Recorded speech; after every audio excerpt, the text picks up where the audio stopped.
මේක මගේ ගම. මේක උඹේ ගම. ගමට ප්‍රශ්නයක් නම් මං එතන.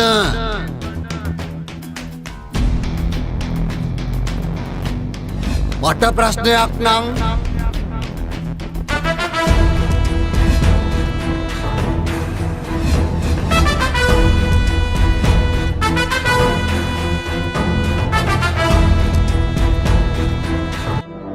මට ප්‍රශ්න නෑනේ. දැන් මොකද කට්ටිය දෙකට බෙදිලා? මේ පාරත් කුඹුරු කරන එක ලේසි වෙන්නේ නැහැ. එහෙමකෝ. මගේ හීය හාගන්න ට්‍රැක්ටරේ ඉල්ලලා කොයි කාලෙද? තාම මෙතන සර්විස් කරේ නැහැ, පාර්ට්ස් නැහැ කිය කියා කොට උඩ තියානේ. මම මොනව කරන්නද ලොකු අයියේ? පාර්ට්ස් ටික හොයාගන්න බැරුණා තාම. ගිය කන්නට වැඩ ඉවර කරලා ගැලවුව පාර තාම හැමමයි. ලොකු අයියේ අනික මෙයාගේ ට්‍රැක්ටරෙන් හානි වෙන ගණන් දවසින් දවස වැඩි වෙනවා. හිම දෙන්න අපි ගාව සල්ලි නෑ. අපේ තාත්තා මෙදා කන්නේ අදින්නෙත් බොහොම අමාරුවෙන් ලොකු අයියේ. මේ තියෙන ට්‍රැක්ටර් වල තෙල් බොනවා. ඔයිල් මාරු කරලා සර්විස් කරලා කුඹරට දැම්මහම ඔය ගානට තමයි හාන්න පුළුවන්. ඉතින් අපි මොනා කරන්නද ඒකට? ඔහෙනේ ට්‍රැක්ටර් හදන්නේ. අපිත් රැවටුණා. ගිය කන්නේ ගත්ත ට්‍රැක්ටරේ මේ කන්නේ වැඩ කරන්න බෑ. අනික මේ තියෙන මේ පරණ තායි ට්‍රැක්ටර් වලඩි. ගානකට දෙන්නත් බෑ කවුරු ගන්නෙ මේ හරි.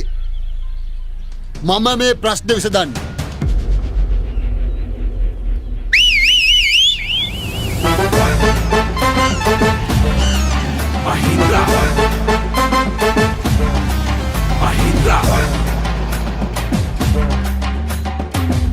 මහින්ද්‍රා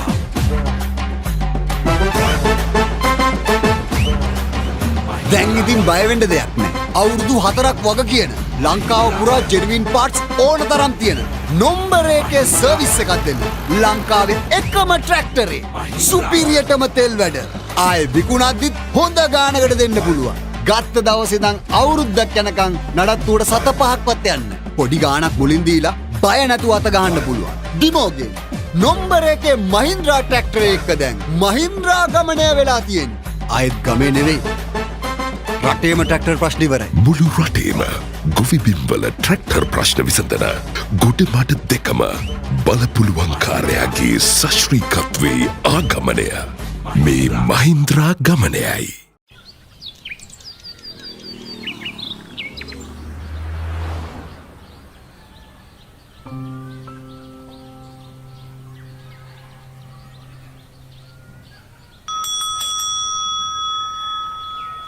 මිස් ශාන්ති නෝන කාවත් හම්බ වෙන්නේ නැහැ. මං නිහාරිකාගේ යාළුවෙක් කියන්න. කිව්වනේ. ඒ දරුවට එන්න කියන්න.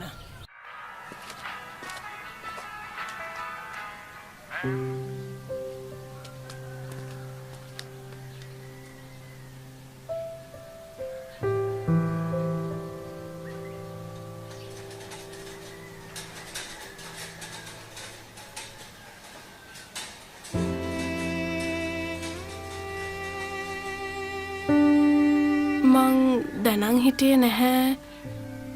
ඔය දරුවා කවුද? මිස්ගේ පොත් කියවන්න මට පුරුදු කළේ අපේ අම්මා.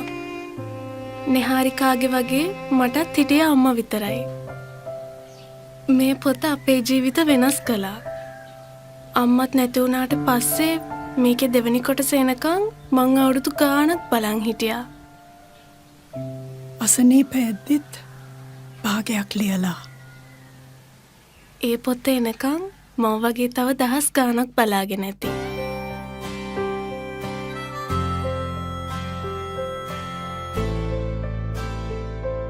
යන්නා මිස්.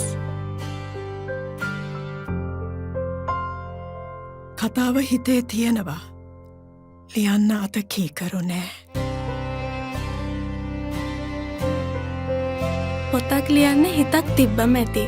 මම මිස්ට අතක් වෙන්නම්. සුහද හදක් කියන්නේ අභියෝග ඉක්මවා යන්නට ලැබෙන ශක්තියක්. සෙලාන් බැංකුව සුහද හදක් ඇති දේශීය බැංකුව. ඔන්න අද මෙයාගේ ප්‍රියම්බිකාව හම්බුණා. කොහොමද ඉතින්? උයන්න පිහන්නවත් දන්නවද? උයන්න පිහන්න තියා ගෙයක් දොරක්වත් අස් කරගන්න දන්නේ නැහැනේ. කෙල්ලෙක් වෙලා ඒ ටිකවත් බැරිද? මං කිව්වේ මල්ලි ගැන. මල්ලි ඉතින් කෙල්ලෙක් ඈ. මේකනේ අම්මේ අද කාලේ කෙල්ල කොල්ල දෙගොල්ලන්ට ඩිග්‍රි ගන්න පුළුවන් රස්සාවල් කරන්න පුළුවන් අනිත් දේවලුත් දෙගොල්ලන්ටම පුළුවන් වෙන්න එපා. ඔන්න ඕකයි මගේ මතේ. මගේ මතේ රන්කහට මගේ මතේ. මැරි කරලත් දැන් අවුරුදු 3ක් වුණානේ. දෙන්න 3 දෙනා වෙන්න තාම ප්ලෑන් එකක් නැද්ද? එඩියුකේෂන් එකත් ප්ලෑන් කරලා, ජොබ් එකත් ප්ලෑන් කරලා, වෙඩින් එකත් අවුරුද්දක් විතර ප්ලෑන් කරා නේද? ජීවිතේ ප්ලෑන් ගොඩාක් අතරේ දරුවෙක් හදන එකත් එක ප්ලෑන් එකක් නේ. ඒක අපේ ඇලට ප්ලෑන් කරලා දෙන්න ඕනේ නෑනේ. ඒකත් එයාලම ප්ලෑන් කරගනි. ඔන්න ඕකයි මගේ මතේ. මගේ මතේ රන්කහට මගේ මතේ. මැරි කරලත් දැන් අවුරුදු 3ක් වුණානේ. දෙන්න 3 දෙනා වෙන්න තාම ප්ලෑන් එකක් නැද්ද? එඩියුකේෂන් එකත් ප්ලෑන් කරලා, ජොබ් එකත් ප්ලෑන් කරලා, වෙඩින් එකත් අවුරුද්දක් විතර ප්ලෑන් කරා නේද?